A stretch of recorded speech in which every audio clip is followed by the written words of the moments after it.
ሰላምና ጤና በያላችሁበት ዓለም ዳርቻ ሁሉ ይሁንላችሁ። ከሁሉ አስቀድሜ እንኳን ለፋሲካ በዓል በሰላም አደረሰን ማለት እወዳለሁ። በዚህ ትምህርት ላይ ዶሮ ወጥን አግባብ ባለውና በመጠኑ በመጠቀም እንዴት ለጤናችን የሚጠቅሙ ጥቅሞችን እንደምናገኝ የአጠቃቀም ጥንቃቄዎችንና የተሟላ ከዶሮ ወጥ አንጻር ያሉ መረጃዎችን አቀብላችኋለሁ። በጥሞና ካዳመጣችሁኝ ጠቃሚ መረጃዎችን ታገኛላችሁ። ከብዙ አክብሮትና ትህትና ጋር ትምህርቱን ላይክ ማድረጋችሁን አትዘንጉ። የእናንተ ላይክ ትምህርት ብዙ ሰው ጋር እንዲደርስ እንዲጠቀሙበት ያደርጋል። ቪዲዮውን ለሌሎችን በማጋራት እንዲጠቀሙበት አድርጉ። ለቻናሌ አዲስ የሆናችሁ ሰዎች ዶክተር ዳን ይባላለሁ። ቻናሌን ሰብስክራይብ በማድረግ ከጎን ያለውን የደወል ምልክት አንድ በመጫን በመለቃቸው ትምህርቶች የራሱንና የቤተሰቡን ጤና ይጠብቁ። የዶሮ ስጋን በመጠቀም ከሚዘጋጁ በርካታ ምግቦች እኛ ዶሮ ወጥን የምናዘጋጅበት መንገድና ፕሮሰስ ከሌሎች በተሻለ ደረጃ ጤናማ ነው። ይህም ማለት የዶሮ ስጋው በሚሰራበት ፕሮሰስና ሂደቶች ወቅት ለጤና አስጊ የሆኑ ኬሚካላዊ ለውጦች የመመስረት እድላቸው አነስተኛ ነው። ለዚህ ዋነኛ ምክንያቱ እኛ ዶሮን ስናዘጋጅ የምንጠቀመው የቴምፕሬቸር መጠንና የአሰራር ሂደቱ ዝቅተኛና ረጅም ሰዓታትን የሚፈጅ ቀስ እያለ እንዲበስል ተደርጎ የሚዘጋጅ ፕሮሰስ ነው።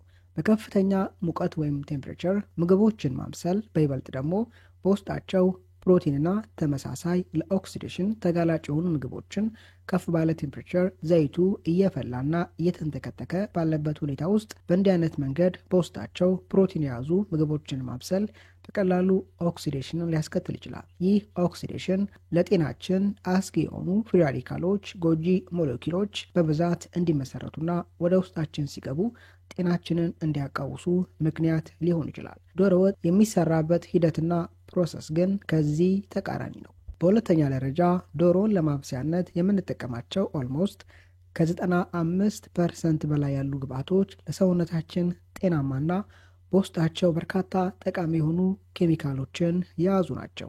ለዶሮ ግብአትነት ከምንጠቀማቸው ግብአቶች መካከል የመጀመሪያው የዶሮ ስጋ ነው። የዶሮ ስጋ ለሰውነታችን በርካታ ጥቅሞችን የሚሰጡ ጤናማ ፋቶችን፣ ቫይታሚኖችንና ፕሮቲኖችን ይዟል። ዶሮው እየተመገበ እንዳደገውና እንዳስተዳደግ ሁኔታው ቢለያይም በውስጣቸው ከትንሽ እስከ ከፍተኛ የኦሜጋ 3 ፋቲ አሲድ ይዘት አላቸው። ኦሜጋ 3 ፋቲ አሲድ በከፍተኛ ደረጃ ኢንፍላሜሽን፣ የህዋሳት ብግነት መቆጣትና ለበርካታ በሽታዎች ከ80% በላይ ሰውነታችን ላይ ለሚከሰቱ በሽታዎች መነሻ ምክንያት የሆነውን ኢንፍላሜሽን በብቃት መከላከል መቋቋም እንድንችል የሚረዳ ጤናማ ፋት ነው። ሌላው የዶሮ ስጋ የቫይታሚን ቢ12 እና የቫይታሚን ዲ ምንጭም ነው። አንድ ዶሮ ከሌላ ዶሮ የሚኖረው የቫይታሚን ቢ12 እና የቫይታሚን ዲ ምንጭ ይለያያል። በይበልጥ የአበሻ ዶሮዎች በውስጣቸው ከሌሎች በተሻለ ደረጃ የቫይታሚን ቢ12 እና የቫይታሚን ዲ ምንጭ አላቸው። ለዚህ ዋነኛ ምክንያቱ የአበሻ ዶሮዎች በይበልጥ ተፈጥሯዊ ነገሮችን እየተመገቡ ጥራጥሬዎችን እየተመገቡ እንዲያድጉ ስለሚደረጉ ነው። በሁለተኛ ደረጃ እንደ ግብአትነት የምንጠቀመው ሽንኩርትን ነው። የዶሮ ወጥ ብዛት ያላቸውን ሽንኩርቶች በመጠቀም የሚዘጋጅ ወጥ ነው። ይህ ለጤናችን ጠቃሚ ያደርገዋል። ቀይ ሽንኩርት በውስጡ ኮዋስቲን ተብሎ የሚጠራውን ከፍተኛ የአንቲኦክሲዳንትነት ባህሪ ያለውን ኬሚካል ይዟል። ይህ ኬሚካል የፖሊፈነል አይነት ነው። ፖሊፈነል ምን ማለት እንደሆነ ከዚህ በፊት ተመልክተናል። ፖሊፈነል ኦርጋኒክ ኮምፓውንድ ሲሆን በላዩ ላይ ቤንዚን ሪንጉ ላይ ከአንድ በላይ ኦኤች ግሩፕ ያለው ኬሚካል ኦርጋኒክ ኮምፓውንድ ነው። እንዲህ አይነት ኦርጋኒክ ኮምፓውንዶች ኬሚካሎች ከአንድ በላይ ኦኤች ፋንክሽናል ግሩፕ መያዛቸው በውስጣችን በተለያየ አጋጣሚ ለሚመሰረቱ ጎጂ ለሆኑ ፍሪ ራዲካል ተብሎ ለሚጠሩ ሞለኪውሎች በቀጥታ ኤሌክትሮንን በማበደር እነዚህን ጎጂ ሞለኪውሎች በማምከን ከሰውነታችን እንዲወገዱ የማድረግ ብቃትን ይሰጣቸዋል። ቀይ ሽንኩርት በውስጡ ከፍ ያለ ኮዋስቲን ተብሎ የሚጠራውን ኬሚካል ፖሊፈነል አይነት መያዙ ይህን ጥቅም ለሰውነታችን ይሰጣል። በሁለተኛ ደረጃ ቀይ ሽንኩርት ከፍ ያለ የጸረ ባክቴሪያ ባህሪም አለው። ሌላው ለግብአትነት የምንጠቀመው ነጭ ሽንኩርት ነው። ነጭ ሽንኩርት ሌሎች በርካታ ጥቅሞች ቢኖሩትም በዋነኝነት የነጭ ሽንኩርት ጥቅም የሚመነጨው ውስጡ ካለው አሊሰን ተብሎ ከሚጠራው ኬሚካል የተነሳ ነው። ይህ ኬሚካል ለሰውነታችን ሰልፈር ኤሌመንትን በማቀበል ሰውነታችን ይህን ሰልፈር በመጠቀም ግሉታታዮን ተብሎ የሚጠራውን አንቲኦክሲዳንት ያመርታል። የአንቲኦክሲዳንት ሰውነታችን ላይ የተለያዩ አደጋዎችን፣ እክሎችን የማስከተል አቅም ያላቸውን ፍሪ ራዲካል ተብሎ የሚጠሩ ጎጂ ሞለኪውሎችን ለማምከል በዋነኝነት የሚጠቀመው የአንቲኦክሲዳንት አይነት ነው። ሌላው ግብአት እንቁላል ነው። በይበልጥ ደግሞ እንቁላልን ለዶሮ ወጥ የምንጠቀምበት መንገድ ይበልጥ ጤናማ ነው። ከዚህ በፊት በስፋት እንደነገርኳችሁ እንቁላልን ብንመገበው ጤናማ የሆነው መንገድ ቀቅለን ብንመገብ ነው ብያቸዋለሁ። ለዚህ ዋነኛ ምክንያቱ እንቁላል በውስጡ ፕሮቲን ይዟል። እነዚህ ፕሮቲኖች ሲጠበሱ ለኦክሲዴሽን ተጋላጭ ይሆናሉ ብያቸዋለሁ።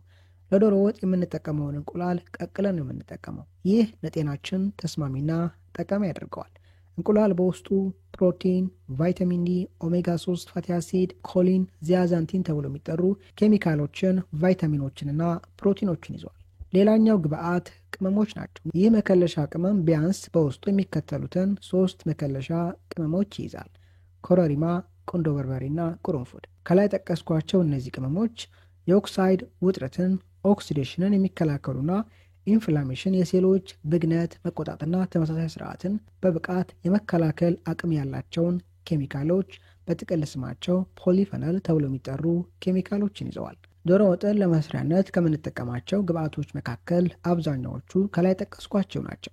እነዚህ ከላይ ጠቀስኳቸው ግብአቶች በራሳቸው ጤናማና ጠቃሚ ናቸው። በተመሳሳይ መንገድ ዶሮ ወጥን ስንጠቀም እነሱን የምንጠቀምበትና የምናበስልበት መንገድም ለጤናችን ተስማሚና ጠቃሚ ነው። ከዶሮ ወጥ አንጻር ያለው አንደኛውና ብቸኛው ስጋት የምንጠቀመው የዘይት አይነት ነው። በይበልጥ ደግሞ ሲድ ኦይል ተብሎ የሚጠሩ ለአብነት ያክል የአኩሪ አተር ዘይት፣ የበቆሎ ዘይት፣ የሱፍ ዘይት፣ የጥጥ ፍሬ ዘይትና ተመሳሳይ ዘይቶችን ለዶሮ ማብሰያነት ስንጠቀም ምናልባት የሚከተለው አይነት የጤና እክል ያለባቸው ሰዎች ላይ ዶሮ ወጥን ሲመገቡ ጤናማ ያልሆነ ስሜትና ሪያክሽን ሰውነታቸው እንዲሰጥ ሊያደርጉ ይችላሉ። ከዛ ውጭ ግን እነዚህን ዘይቶች ለመጥበሻነት ስንጠቀማቸው ለአብነት ያክል ስጋ፣ ዶሮ፣ ድንችና ተመሳሳይ ነገሮችን ለመጥበሻነት ስንጠቀማቸው የሚያስከትሉት የጤና እክሎችና ለዶሮ ማብሰያነት ስንጠቀማቸው የሚያስከትሉት እክሎች ከፍተኛ ልዩነት አላቸው። ለዶሮ ወጥ ማብሰያነት ስንጠቀማቸው ጤናችን ላይ የሚያስከትሉት እክሎችና ችግሮች ከሌሎች ስርዓቶች የቀነሰና አነስተኛ ነው። ለዚህ ዋነኛ ምክንያቱ ከላይ እንደነገርኳችሁ ዶሮን ስናበስልና ግብአቶችን ስንጠቀም እነዚህ ግብአቶች ዘይቶቹ በከፍተኛ ቴምፕሬቸር እየፈሉ በእንዲህ አይነት ሁኔታ ተጋላጭ እንዲሆኑ ስለማናደርጋቸው ነው። አሁንም ግን መጀመሪያም ከፍተኛ የኮሌስትሮል ክምችት ያለባቸውና ከልብ አንጻር የጤና እክል ያለባቸው ሰዎች ዶሮ ወጥን ሲያበስሉ ኦሊቭ ኦይል የወይራ ዘይትን ቢጠቀሙ መልካም ነው። በመጨረሻም የዶሮ ወጥን ከተመገበን በኋላ የሚከተሉትን ነገሮች ወዲያው ባናደርግ መልካም ነው። አንደኛ፣ አንድ ሰው የዶሮ ወጥን ከተመገበ በኋላ በቀጥታ ወዲያው ቡና ባይጠጣ መልካም ነው። የዶሮ ወጥን ከተመገባችሁ በኋላ ቢያንስ ከ30 እስከ 40 ደቂቃ ጠብቃችሁ ቡና ብትጠቀሙ መልካም ነው። ሁለተኛ፣ የዶሮ ወጥን እንደተመገባችሁ በቀጥታ ጣፋጭ ነገሮችን ባትመገቡ መልካም ነው። አንድ ሰው የዶሮ ወጥን በሚጠቀምበት ቀን የሚጠቀመውን የጣፋጭ ነገሮች መጠንና ይዘት በከፍተኛ ደረጃ ቢቀንስ ቢቆጣጠር መልካም ነው። በዛሬ ቪዲዮአችን ላይ ጠቃሚ ሀሳቦችን፣ ምክሮችን እንዳገኛችሁበት ተስፋ አድርጋለሁ። በቀጣይ በአስተማሪ ቪዲዮ እስከምንገናኝ መልካም ጊዜ ይሁንላችሁ ባይ